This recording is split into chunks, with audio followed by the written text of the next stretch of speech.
যে MetLife stadium থেকে শুরু হয়েছিল ব্রাজিলের হলুদ জার্সিতে এক জাদুকরের পথ চলা, ঠিক সেই মাঠেই কি নিভে গেল ব্রাজিলের ইতিহাসের অন্যতম সেরা তারকার সূর্য?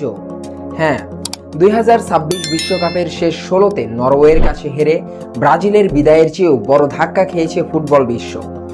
ম্যাচ শেষ হতেই মাঠের মাঝখানে বসে অঝরে কাঁদলেন নেইমার জুনিয়র, আর তার পরপরই দিলেন আন্তর্জাতিক ফুটবল থেকে অবসরের সেই বুক ভাঙ্গা ঘোষণা। কিন্তু গল্প এখানেই শেষ নয়। নেইমারের এই কঠিনতম মুহূর্তে বিশ্বকে চমকে দিয়ে তার পাশে এসে দাঁড়িয়েছেন চিরপ্রতিদ্বন্দ্বী ও দীর্ঘদিনের সবচেয়ে কাছের বন্ধু লিওনেল মেসি। মেসি এমনকি বার্তা দিলেন নেইমারকে, যা শুনে পুরো ফুটবল বিশ্ব এখন আবেগে ভাসছে। কেন নেইমার মাত্র 34 বছর বয়সেই আন্তর্জাতিক ফুটবলকে বিদায় বললেন? আজকের ভিডিওতে আমরা এই পুরো ঘটনা এবং এর পেছনের ভেতরের খবরগুলো বিস্তারিত বিশ্লেষণ করব। পুরো ভিডিওটি না দেখলে ফুটবল ইতিহাসের এই আবেগঘন অধ্যায়ের অনেক কিছুই আপনার অজানা থেকে যাবে। প্রিয় দর্শক, চলুন প্রথমে একটু সমীকরণটা দেখে নেওয়া যাক। 2026 বিশ্বকাপের নকআউট পর্বে 5 বারের বিশ্ব চ্যাম্পিয়ন ব্রাজিল মুখোমুখি হয়েছিল শক্তিশালী নরওয়ের।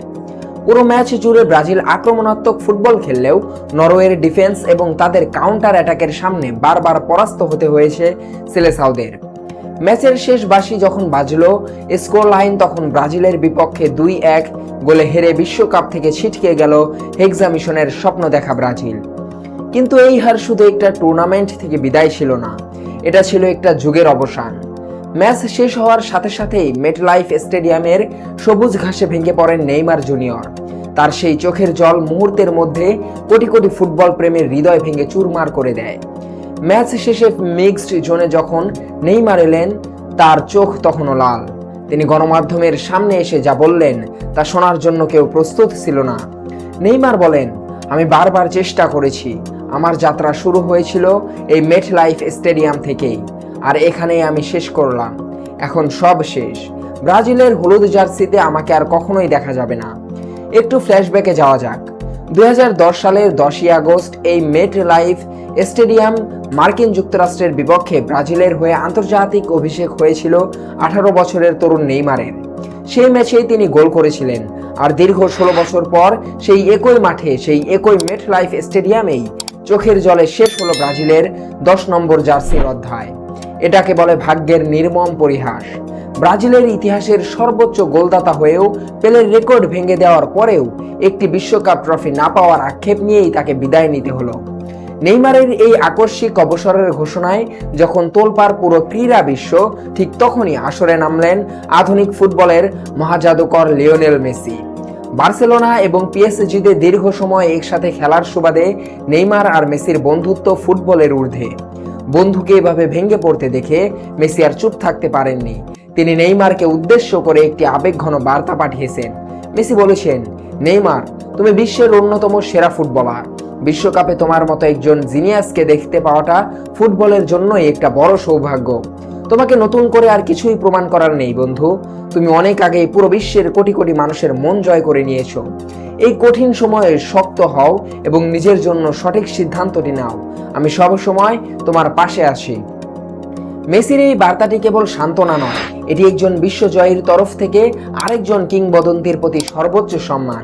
মেসি খুব ভালো করেই জানেন বিশ্বকাপের চাপ এবং হারের বেদনা কতটা তীব্র হতে পারে, কারণ 2014 সালে তিনিও এই পরিস্থিতির মধ্য দিয়ে গিয়েছিলেন। এখন প্রশ্ন হচ্ছে, নেইমার কেন এত দ্রুত আন্তর্জাতিক ফুটবলকে বিদায় জানালেন? বিভিন্ন আন্তর্জাতিক গণমাধ্যম এবং ফুটবল বিশ্লেষকদের সূত্র ঘেটে জানা যাচ্ছে, গত কয়েক বছর ধরে নেইমারের ওপর দিয়ে যাওয়া প্রচণ্ড শারীরিক ও মানসিক ধকলই এর প্রধান কারণ।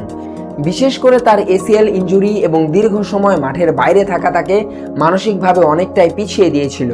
তিনি 2026 বিশ্বকাপে এসেছিলেন নিজের সবটুকু উজাড় করে দিয়ে ব্রাজিলকে হেক্সা জেতাতে।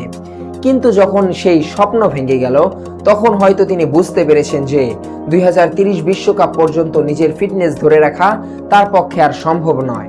তাছাড়া ব্রাজিলের মিডিয়া ও সমর্থকদের একাংশের প্রতিনিয়ত সমালোচনাও তাকে ভেতরে ভেতরে রক্তাক্ত করেছে।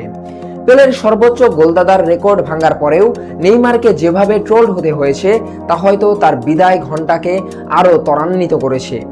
নেইমারের এই চলে যাওয়া শুধু একটি ম্যাচের গল্প নয়, এটি একটি প্রজন্মের অন্যতম সেরা ফুটবলের অবিরাম সংগ্রাম, বারবার ইনজুরি থেকে ফিরে আসা এবং ফুটবলের প্রতি তার নিখাদ ভালোবাসার গল্প।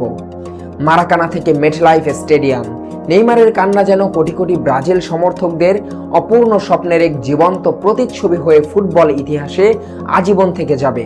নেইমার হয়তো বিশ্বকাপ জিততে পারেননি, কিন্তু যোগবনীতি বা সুন্দর ফুটবলের যে শৈলী তিনি আমাদের উপহার দিয়েছেন তা ফুটবল ইতিহাসে কখনো ভুলবে না। প্রিয় দর্শক, নেইমারের এই আকস্মিক অবসর কি আপনি মেনে নিতে পারছেন? আর নেইমারের কঠিন সময়ে লিওনেল মেসির এই অসাধারণ বার্তাটি আপনার কাছে কেমন লেগেছে?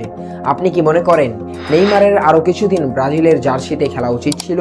আপনার মূল্যবান মতামত অবশ্যই কমেন্ট করে আমাদের জানাবেন।